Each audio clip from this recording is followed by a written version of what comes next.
Assalamualaikum warahmatullahi wabarakatuh.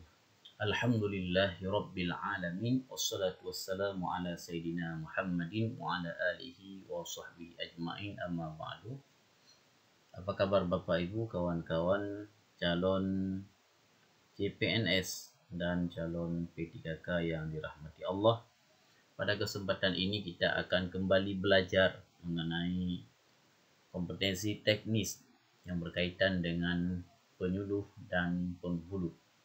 Mudah-mudahan bisa menjadi tambahan ilmu bagi Bapak Ibu kawan-kawan semua, di mana nantinya bisa menjawab soal dengan sempurna insyaallah. Baik, kita mulai membacakan soal. Bismillahirrahmanirrahim. Soal yang pertama, ada seorang yang berhasrat untuk menikah. Ia mampu untuk memberikan nafkah, tetapi masih dapat mengembalikan diri dari perbuatan zina, walaupun tidak segera menikah. Maka hukum menikah bagi orang tersebut adalah A. Wajib, B. Makruh, C. Jaiz, D. Haram, E. Sunnah. Maka jawaban yang tepat adalah, kita lihat soalnya, ada seorang yang berhasrat untuk menikah. Ia mampu untuk memberikan nafkah, tetapi masih dapat mengembalikan diri dari perbuatan zina walaupun tidak segera menikah. Hasrat untuk menikah ada mampu untuk menikah juga, tetapi masih bisa mengendalikan diri dari perbuatan zina. Maka hukum menikah baginya adalah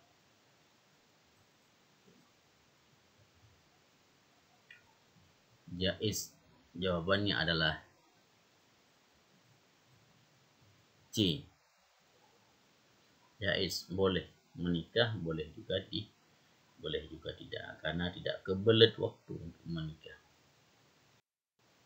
Soal yang kedua, berikut ini adalah kalimat hikmah dari pernikahan, kecuali A. Menyempurnakan separuh agama, B. Meningkatkan ibadat kepada Allah, C. Mendapatkan keturunan yang soleh dan solehah, D. Mendapatkan kebanggaan dalam keluarga, E. Mendapatkan ketenangan hidup. Yang bukan hikmah menikah adalah mendapatkan kebanggaan dalam keluarga. Menyempurnakan separuh agama, iya. Meningkatkan ibadat, iya. Mendapatkan keturunan, iya. Mendapatkan ketenangan hidup, iya. Yang bukan adalah mendapatkan kebahagiaan dalam keluarga.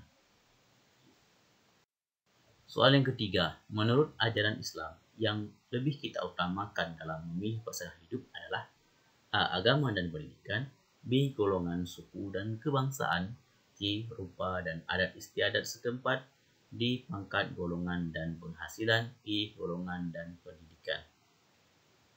Jadi yang lebih kita utamakan dalam memilih pasangan adalah Fadfar bidatid din taribat yadak. Maka jawaban yang benar adalah A. Agama dan pendidikan. Soal yang keempat, orang yang akan menikah menjadi wajib hukumnya apabila A. Yang menikah itu belum mempunyai kemampuan apapun, B. Orang itu sudah mampu dan sangat mendesak untuk menikah, C. Karena kebutuhan biologis, D. Kedua orang tua sudah menyetujuinya, E. Dijodohkan oleh orang tuanya. Apa inti dari soal tersebut? Orang yang wajib menikah adalah orang yang B. Orang yang sudah mampu dan sangat mendesak untuk menikah. Kalau tidak menikah, dia akan terjerumus ke dalam perzinaan misalkan. Jadi hukumnya sudah wajib. Soal yang kelima, batalnya ikatan pernikahan dengan sendirinya karena sebab tertentu disebut A. Ilak, B. Li'an, C. Fasakh, D. Talak, E. Zihar.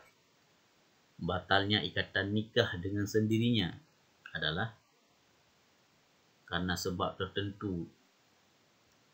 Karena sebab tertentu adalah C. Fasakh. Kalau A. Ilak B. Li'an, C. Fasakh, D. Talak, E. Zihar. Batal ikatan pernikahan. Talak batal, kemudian zihar tidak membatalkan ikatan nikah. Fasakh nikah. Fasakh batalnya ikatan pernikahan dengan sendirinya karena sebab tertentu disebut. Maka jawaban yang tepat menurut hemat kami adalah fasakh.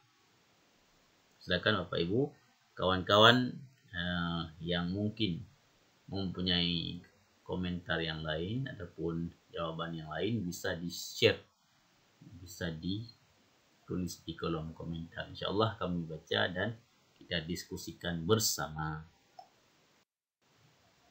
Soalan yang ke-6.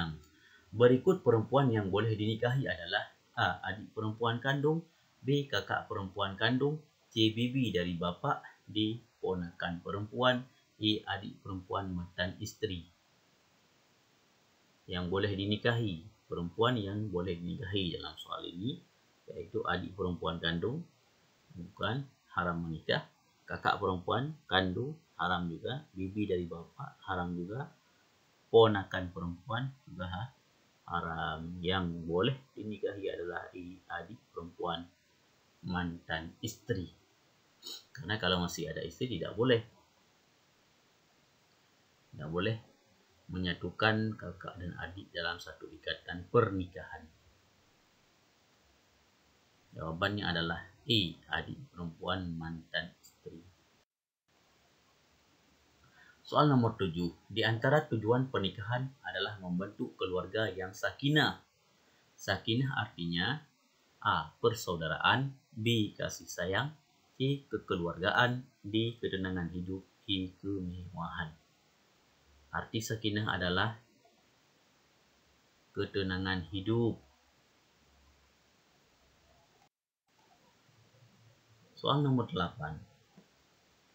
Dalam kehidupan berumah tangga, salah satu kewajiban suami adalah A. Taat dan patuh pada pasangan, B. Menjaga kehormatan dirinya, C. Menerima pemberian pasangan, D. Mengatur urusan rumah tangga, E. Memberi nafkah kepada keluarga sesuai kemampuan.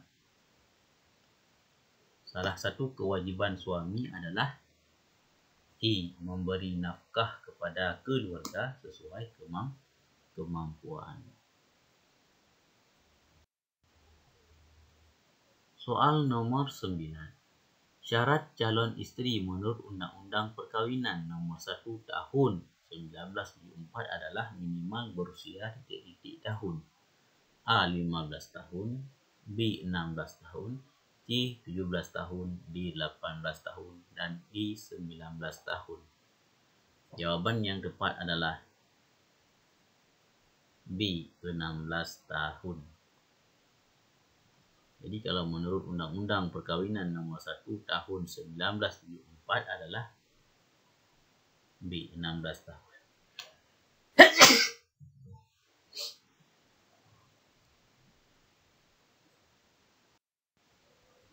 Kita lanjutkan soal yang ke-10. Orang yang mengucapkan kalimat ijab dalam akad nikah adalah A. Calon suami, B. Calon isteri, C. Saksi, D. Wali nikah, E. Penghulu. Orang yang mengucapkan kalimat ijab dalam akad nikah adalah calon suami, calon isteri, saksi, wali nikah, dan penghulu. Mana jawaban yang tepat? Jawabannya adalah D. Wali nikah. Karena wali yang mengucapkan ijab dan kabul dengan calon pasangan mempelai laki-laki. Soal yang ke-11. Syahrul adalah suami Rizkiyah. Ia wafat dalam kecelakaan pesawat terbang, meninggalkan istrinya yang sedang hamil 6 bulan. Berdasarkan ilustrasi tersebut, masa iddah Rizkiyah menurut hukum Islam adalah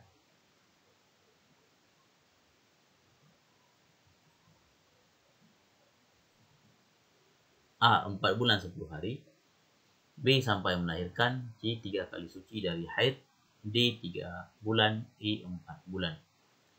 Masa iddah rizkiyah menurut hukum Islam adalah sampai melahirkan. Karena istrinya yang sedang hamil 6 bulan, maka ditunggu 4 bulan lagi, ya, ditunggu 3 bulan lagi, baru bisa menikah dengan laki-laki lain. Jadi iddahnya adalah wada' hamal kalau orang yang hamil. Soal yang ke-12. Pernikahan seorang perempuan yang sudah ditalak 3 oleh suaminya dan diharamkan rujuk kembali. Kemudian perempuan tersebut menikah dengan laki-laki lain dengan tujuan supaya dapat menikah lagi dengan mantan suaminya, disebut pernikahan A. Muhallil, B. Mut'ah, C. Sigar, D. Sirri, E. Ghaib. Pernikahan seorang perempuan yang sudah ditalak 3 nih ya oleh suaminya dan diharamkan rujuk kembali. Jadi talak 3 dan haram rujuk. Dia sudah menikah, kemudian perempuan tersebut menikah lagi dengan laki-laki lain dengan tujuan supaya dapat menikah lagi dengan mantan suami yang pertama. Disebut adalah pernikahan muhallil.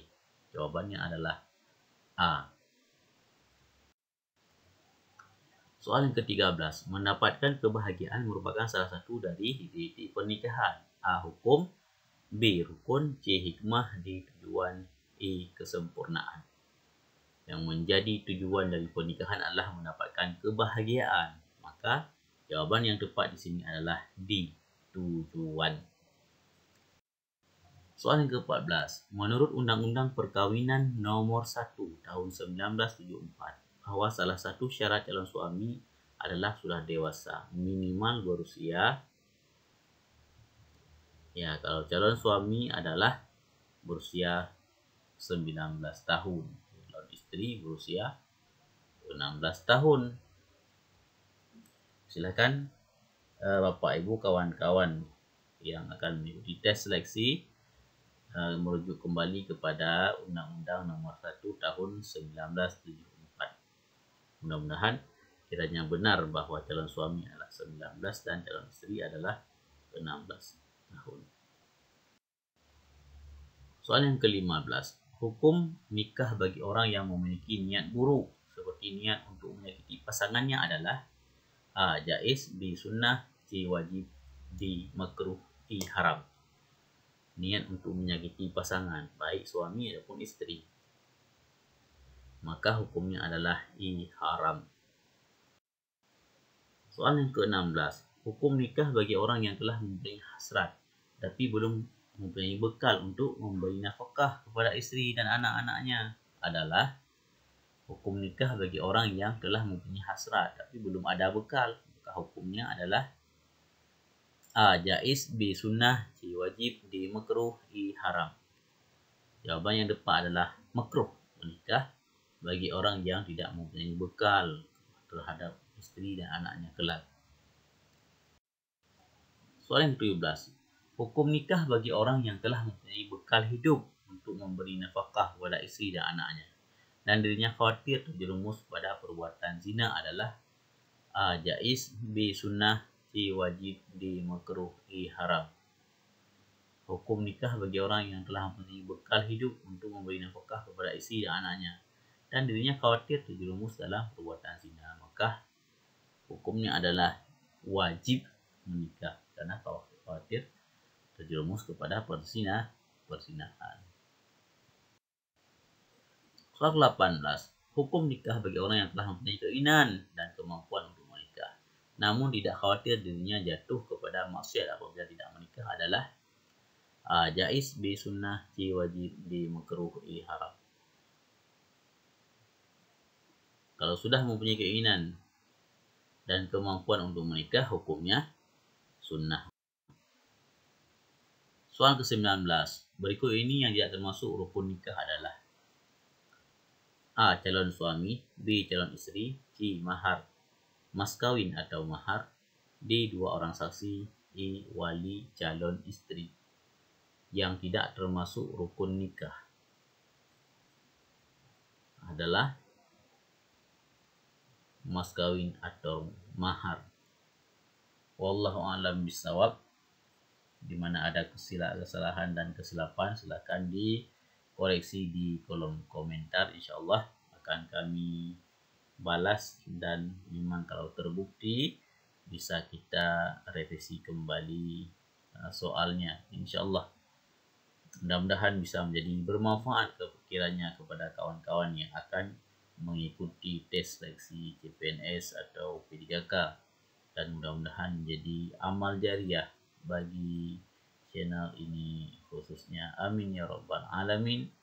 Anallahu wa yakum ajmain. Assalamualaikum warahmatullahi wabarakatuh.